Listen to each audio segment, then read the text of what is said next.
അപ്പോൾ ഇന്നത്തെ വീഡിയോയിൽ ഞാൻ നൈമുട്ടൻ വരച്ച 2 പടവും കൂടി ഒന്ന് ഉൾപ്പെടുത്തുന്നുണ്ട്. അപ്പോൾ എല്ലാവർക്കും എൻ്റെ മോളുടെ പടം ഇഷ്ടപ്പെട്ടിട്ടുണ്ടെങ്കിൽ അവളെ ഒന്ന് സപ്പോർട്ട് ചെയ്യുക. അപ്പോൾ ഈ വീഡിയോ ഞാൻ നേരത്തെ എടുത്ത് വെച്ചതാണ് കേട്ടോ. അപ്പോൾ നമുക്ക് വീഡിയോയിലിട്ടൊന്ന് പോകാം.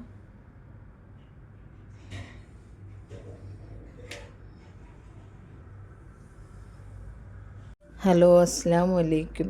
നൈമോ സ്ട്രീം വ്ലോഗിൻ്റെ പുതിയൊരു സ്റ്റിച്ചിങ് വീഡിയോയിലേക്ക് ഏവർക്കും സ്വാഗതം. അപ്പോൾ ഞാൻ സ്റ്റിച്ചിങ് വീഡിയോ എടുക്കാനായിട്ട് തുടങ്ങുമ്പോൾ എൻ്റെ നൈമുക്കുട്ടന് നല്ല സൂപ്പർ പടം വരയ്ക്കുന്നുണ്ടായിരുന്നു. അപ്പോൾ അത് കണ്ടപ്പം എനിക്ക് അതും കൂടെ നിങ്ങളെ ഒന്ന് കാണിച്ചേക്കാമെന്ന് വിചാരിച്ചു. നൈമുട്ട, എന്താ ഈ ഒരു പടത്തിൻ്റെ പേരൊന്ന് പറയുമോ? ഇതിന്റെ പേരാണ് അരോര ഫെയറി. ഇതിന്റെ പേരാണ് ഓയിറ്റിൽ ഫെയറി. ഓക്കെ, ഞാൻ ഇതുവരെ ഇതൊന്നും എനിക്കറിയത്തില്ല. നൈമോന് എൻ്റെയൊക്കെ പേരറിയാം. അപ്പം ഇത് നമുക്ക് ഇതിന് കളർ കൊടുക്കാനുണ്ട്. കളർ കൊടുത്തില്ല. അപ്പം നമുക്ക് നമ്മുടെ വീഡിയോയിലേക്ക് പോവാം. അതിനുശേഷം നൈമോ അപ്പോഴത്തേക്ക് കളറൊക്കെ കൊടുക്കട്ടെ. അപ്പോൾ ലാസ്റ്റ് നമുക്ക് കളർ കൊടുത്തതിന് ശേഷം ഈ പിക്കിനെ ഒന്ന് വീണ്ടും കാണാം. അപ്പം എൻ്റെ നൈമുക്കുട്ടൻ്റെ ഈ വീഡിയോ എല്ലാവരും ഒന്ന് കാണുക. എൻ്റെ മോക്കൊരു ലൈക്കും ഷെയറും കൊടുക്കുക. ജസ്റ്റ് നിങ്ങൾക്ക് ഇഷ്ടപ്പെട്ടെങ്കിൽ ഒരു കമൻറ്റ് കൂടി കൊടുക്കുക. ഹായ്, ഹലോ, അസ്സലാമു അലൈക്കും. നൈമോ സ്ട്രീം വ്ലോഗിൻ്റെ പുതിയൊരു സ്റ്റിച്ചിങ് വീഡിയോയിലേക്ക് ഏവർക്കും സ്വാഗതം. അപ്പം നമ്മൾ കുറച്ച് ദിവസമായിട്ട് ഇങ്ങനെ ഒരു പാൻറ്റ് അല്ലെങ്കിൽ ടോപ്പ് ഇതല്ലേ കണ്ടുകൊണ്ടിരിക്കുന്നത്. അപ്പോൾ നമുക്ക് ഇന്ന് വളരെ സിമ്പിളായിട്ട് നമ്മളുടെ എല്ലാവരുടെയും വീട്ടിലുള്ള ഒരു ചെറിയ എന്താ പറയുക ടിഷ്യൂ പേപ്പർ, നമ്മൾ കൈ തുടയ്ക്കാൻ വേണ്ടിയൊക്കെ ഉപയോഗിക്കുന്ന ഈ ഒരു പേപ്പർ കൊണ്ട് നമുക്കൊരു ചെറിയ ഫ്ലവർ ഉണ്ടാക്കാം. അപ്പം അതെങ്ങനെയാണെന്ന് നമുക്ക് നോക്കിയാലോ. അപ്പോൾ അതിനായിട്ട് നമ്മൾ ഇതേ അളവിലുള്ള ഒരു 5 ഷീറ്റ് പേപ്പറിനെ എടുത്ത് ഒരേപോലെ വയ്ക്കുക. അതായത് ഇതിൻ്റെ പുറത്തായിട്ട് ഒരു 5 ഷീറ്റ് പേപ്പറിനെ എടുത്ത് വയ്ക്കുക. അതിനുശേഷം നമുക്ക് ഇതിനെ എന്താ ചെയ്യുന്നതെന്ന് നോക്കാം. വേണ്ട, നമ്മൾ ഇതേ ലെവലിൽ ഇങ്ങനെ നമ്മൾ പണ്ട് ഈ എന്താ പറയുക പാമ്പിനെയൊക്കെ ഉണ്ടാക്കുമല്ലോ, ഈ ഓലയുടെ ഇല എടുത്തിട്ട്, അതേപോലെ ഇതേ ലെവലിൽ ഇതിനെ ഇങ്ങനെ ഒരു 1/2 ഇഞ്ച് അല്ലെ ഒരു ഇഞ്ചിൽ ഫോൾഡ് ചെയ്തെടുക്കുക. കാണാമല്ലോ, ഇങ്ങനെ എടുക്കുക, അങ്ങനെ ഒന്ന് ഫിനിഷ് ചെയ്തെടുക്കുക. ഇതിനെ വരെയും ഇങ്ങനെ ഒരു മോഡലിൽ ഇങ്ങനെ ഒന്ന് ഞൊറി വെട്ടിയിട്ട് എടുക്കുക.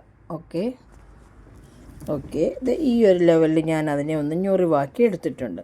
ഇനി നിങ്ങൾ ചെയ്യേണ്ടത് ഇതിൻ്റെ കറക്റ്റ് സെൻറ്റർ, ഞാൻ ഈ പിടിച്ചിരിക്കുന്ന ഈ ഒരു പോർഷൻ ഉണ്ടല്ലോ, ഇതിൽ ഒരു നൂലെടുത്തിട്ട് ശരിക്കും ടൈറ്റായിട്ട് ഇതിനെ ഒന്ന് കെട്ടിയെടുക്കുക. ഈ സെൻറ്ററിനെ ഒന്ന് കെട്ടിയെടുക്കുക.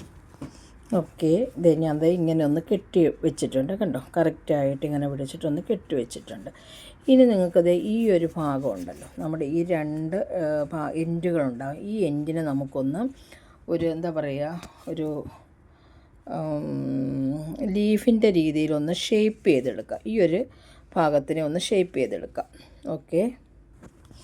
ഓക്കെ, ഞാനിതാണ് ഉദ്ദേശിച്ചത്. കണ്ടല്ലോ, ഈ ഒരു ഷേപ്പിൽ ഇതിനെ ഒന്ന് ഈ ഒരു എൻഡിൽ നിന്നും ഇങ്ങനെ ഒന്ന് ഷേപ്പ് ചെയ്തെടുക്കുക. ഇതേപോലെ തന്നെ ഓപ്പോസിറ്റ് സൈഡിനെ നിങ്ങൾ ഒരു ഷേപ്പ് ചെയ്തിട്ട് എടുക്കുക.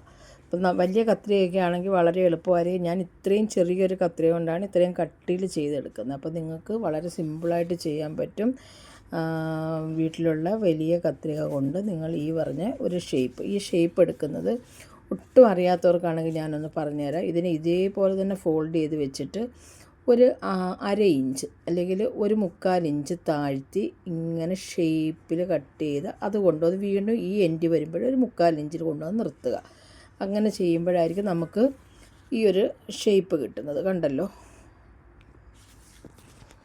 അല്ലല്ല ഇത് ഓക്കെ. ഇപ്പം ഇത് കണ്ടാൽ നമ്മൾ ഹെയർ ബോയിൽ വെക്കുന്നതോ അല്ലെങ്കിൽ ഉടുപ്പിൽ വെക്കുന്ന ഒരു ബോ നമ്മൾ ഇതേപോലെ ചെയ്യാറുണ്ട്, അതേപോലെ തോന്നുന്നല്ലേ. അപ്പോൾ ഇതേ രീതിയിൽ നിങ്ങൾ ഈ ഒരു പെറ്റലിനെ ഒന്ന് നിവർത്തി വയ്ക്കുക.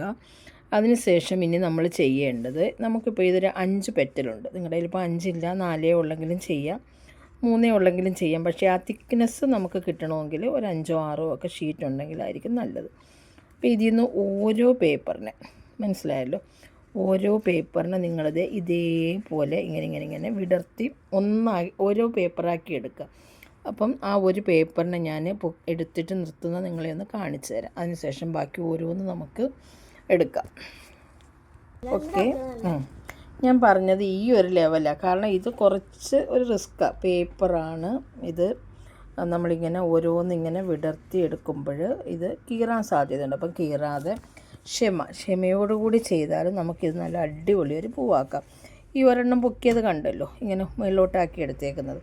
അങ്ങനെ ഈ 5 ഷീറ്റിനെയും നിങ്ങൾ വളരെ സാവകാശം ഇങ്ങനെ ഓരോ ലെയറിലും എടുത്തിട്ട് ഇവിടെയൊക്കെ ഒന്ന് വിടർത്തി കൊടുത്തിട്ട് ഇതിനെ മുകളിലേക്ക് പൊക്കിയിട്ടെടുക്കുക. അപ്പം എല്ലാ പെറ്റലുകളെയും അങ്ങനെ എടുത്തതിന് ശേഷം ഞാൻ കാണിച്ചു തരാം.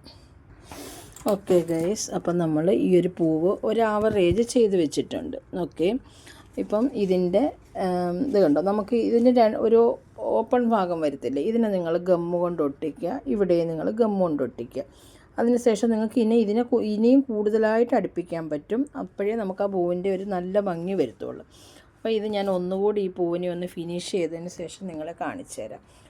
അപ്പം നിങ്ങൾക്ക് ഇന്നത്തെ ഈ ഒരു ചെറിയ ടിഷ്യൂ പേപ്പർ കൊണ്ട് ഒരു ചിലവും ഇല്ലാണ്ട് നമ്മൾ വെറുതെ കൈ തൂത്ത് റോഡിലേക്ക് അല്ലെങ്കിൽ നമ്മുടെ വേസ്റ്റ് ബിന്നിലേക്ക് വലിച്ചെറിയുന്ന ആ ഒരു എന്താ പറയുക ടിഷ്യൂ പേപ്പർ കൊണ്ട് വളരെ ഭംഗിയായിട്ട് നിങ്ങൾക്ക് ഷോക്കേസിൽ ഒക്കെ പൂ ചെയ്ത് വെക്കാൻ പറ്റും. അപ്പോൾ ഇന്നത്തെ എൻ്റെ ഈ ഒരു വീഡിയോ ഇഷ്ടപ്പെട്ടോ എന്ന് ചോദിക്കുന്നതിന് മുമ്പ് ഈ പൂവിന് ഇത്രയും കൂടി ഒന്ന് ഭംഗിയാക്കാനുണ്ട്. ഭംഗിയാക്കി ഒന്നുകൂടെ കണ്ടതിന് ശേഷം നമുക്ക് ഈ ഒരു വീഡിയോ വൈൻഡപ്പ് ചെയ്യാം. ഓക്കെ ഗേസ്, നമ്മൾ ആ നടുവിൽ വന്ന ആ ഒരു എന്താ പറയുക ആ ഒരു ഓപ്പൺ ഭാഗമൊക്കെ ഒന്ന് മറിച്ചിട്ടുണ്ട്. നമുക്ക് ഗമ്മൊന്നുമില്ല, ഉണ്ടായിരുന്നെങ്കിൽ ഇതിനേക്കാളും നമുക്ക് ഭംഗിയും വൃത്തിയുമായിട്ട് ഈ ഒരു പൂവിനെ ഉണ്ടാക്കിയെടുക്കാം. അപ്പം നമുക്കിതിനെ ഇങ്ങനെയൊക്കെ ഇട്ടൊന്ന് ഹാങ് ചെയ്ത് വെച്ചാൽ നമ്മുടെ വീട്ടിൽ ഒരു വളരെ ഭംഗിയായിട്ട് നമുക്കിടാൻ പറ്റും. അപ്പോൾ ഇന്നത്തെ എൻ്റെ ഈ ഒരു ചെറിയ വീഡിയോ, അതായത് വളരെ സിമ്പിളായിട്ടുള്ള ഈ ഒരു വീഡിയോ എല്ലാവർക്കും ഇഷ്ടപ്പെട്ട് കാണുമെന്ന് വിശ്വസിക്കുന്നു. ഇഷ്ടപ്പെട്ടെങ്കിൽ ലൈക്ക് ചെയ്യുക, ഷെയർ ചെയ്യുക, സബ്സ്ക്രൈബ് ചെയ്യുക. വീണ്ടും നല്ലൊരു വീഡിയോയുമായി വരെയും ബൈ ബൈ. ഓക്കെ, അപ്പം നമ്മുടെ സ്റ്റിച്ചിങ്ങിൻ്റെ കട്ടിങ്ങൊക്കെ കഴിഞ്ഞപ്പോഴത്തേക്ക് നൈമൂസ് ദേൻ്റെ പടത്തിൽ ഇത്രയൊക്കെ കളർ മതി എന്നാണ് നൈമൂസ് പറയുന്നത്. അപ്പം ഇത്രയൊക്കെ മതിയെന്ന് ഞാനും പറഞ്ഞിട്ടുണ്ട്. അപ്പം അടിപൊളിയായിട്ടുണ്ടെങ്കിൽ നിങ്ങളൊന്ന് കമൻറ്റ് ചെയ്യണേ, ഒരു ലൈക്കും ഷെയറും ചെയ്യണേ. അപ്പോൾ ഇന്നത്തെ നമ്മുടെ വീഡിയോ ഇത്രയുമേ ഉള്ളൂ. അപ്പോൾ എല്ലാവരും നൈമൂസിൻ്റെ പടത്തിന് കമൻറ്റും ലൈക്കും ഷെയറും ഒക്കെ ചെയ്യുക. വീണ്ടും മറ്റൊരു വീഡിയോയുമായി വരെയും ബൈ ബൈ.